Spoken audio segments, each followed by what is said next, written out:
ನಾವೀಗ ಪ್ರತಿಬಿಂಬಗಳನ್ನ ಪಡೆಯೋದಕ್ಕೆ ಪ್ರಾರಂಭ ಮಾಡೋಣ. ಮತ್ತು ನಾ ಏನು ಹೇಳಿದೆ ನಿಮ್ಗೆ ನೆನಪು ಮಾಡ್ಕೊಡ್ರಿ.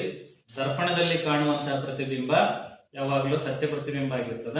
ಅದನ್ನು ನಾವು ಪರದೆ ಮೇಲೆ ಪಡೆಯೋಕ್ಕಾಗೋದಿಲ್ಲ. ಅದೇ ಇಲ್ಲಿ ನಾವೀಗ ನಿತ್ಯ ಪ್ರತಿಬಿಂಬವನ್ನು ಪಡೆಯಕ್ಕೆ ಸ್ಟಾರ್ಟ್ ಮಾಡ್ತೀವಿ. ಇದು ಯಾವುದಿದು? ಪೀನ ದರ್ಪಣ. ಪೀನ ದರ್ಪಣದಲ್ಲಿ ನಾವಿಲ್ಲಿ ಆಬ್ಜೆಕ್ಟ್ ಅನ್ನು, ವಸ್ತುವನ್ನು ಇಟ್ಟಿದ್ದೀವಿ. ಪೀನ ದರ್ಪಣವನ್ನು ನಾವು ಒಂದು ನಿರ್ದಿಷ್ಟ ಇದರಲ್ಲಿ ಇಟ್ಟಿದ್ದೀವಿ. ನಮಗೆ ಇಲ್ಲಿಂದ ಸ್ವಲ್ಪ ದೂರದಿಂದ ನಾವು ಬರೋಣ. ಇದರ ಪ್ರತಿಬಿಂಬವನ್ನು ನಾವಿಲ್ಲಿ ನೋಡೋದಕ್ಕೆ ಇಲ್ಲಿ ಕಾಣಿಸ್ಬೋದು. ನಿಮಗೆ ಪ್ರತಿಬಿಂಬ ಸ್ಪಷ್ಟವಾಗಿಲ್ಲ, ಹೌದಾ? ಇದೇ ಪ್ರತಿಬಿಂಬವನ್ನು ಸ್ಪಷ್ಟವಾಗಿ ಪಡೆಯೋದಕ್ಕೆ ನಾನು ಈಗ ಹತ್ರ ಬರ್ತಾ ಇದ್ದೀನಿ. ಈ ಪರದೆಯನ್ನು ಹತ್ರ ತಗೊಂಡು ಬರ್ತಾ ಇದ್ದೀನಿ.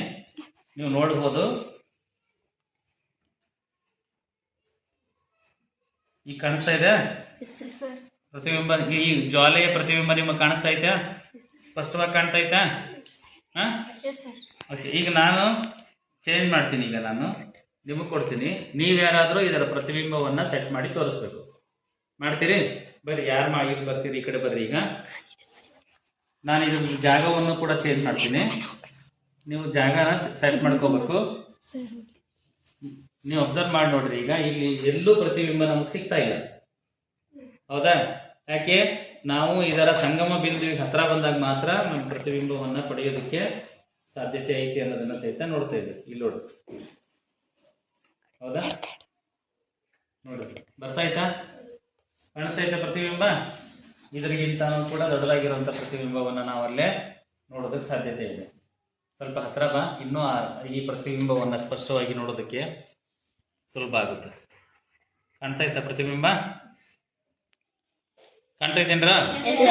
ಓಕೆ, ನೀವ್ಯಾರಾದ್ರೂ ಮಾಡ್ತೀರಾ ಈಗ? ಓಕೆ, ಇಲ್ಲಿ ಫಸ್ಟ್ ಮಾಡ್ತೀವಿ. ಆನ್ ಮಾಡ್ಬಿಡ. ಈಗ ನೀವು ನೋಡ್ಬೋದು ಪ್ರತಿಬಿಂಬ ಕಾಣಕ್ ಬಂದು ಹಂಗ ಮುಂದಕ್ಕೆ ತಗಂತ ಬರ್ತಾನೆ.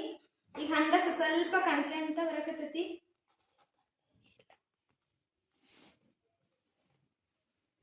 ಇಲ್ಲಿ ನೋಡ್ರಿ, ಸ್ಪಷ್ಟವಾಗಿ ಪ್ರತಿಬಿಂಬ ಕಾಣಬಹುದು. ಓಕೆ, ಈಗ ನಮ್ಗೇನು ನಾವು ಇದು ಪ್ರತಿಬಿಂಬ ನಾವು ಏನು ಈಗ ಮೇಣಬತ್ತಿ ಇಟ್ಟಿದ್ವಿ ಅದರದೇ ಪ್ರತಿಬಿಂಬವನ್ನು ನಾವು ಈಗ ಅಲ್ಲಿ ಪಡಿತಾ ಇದ್ದೀವಿ.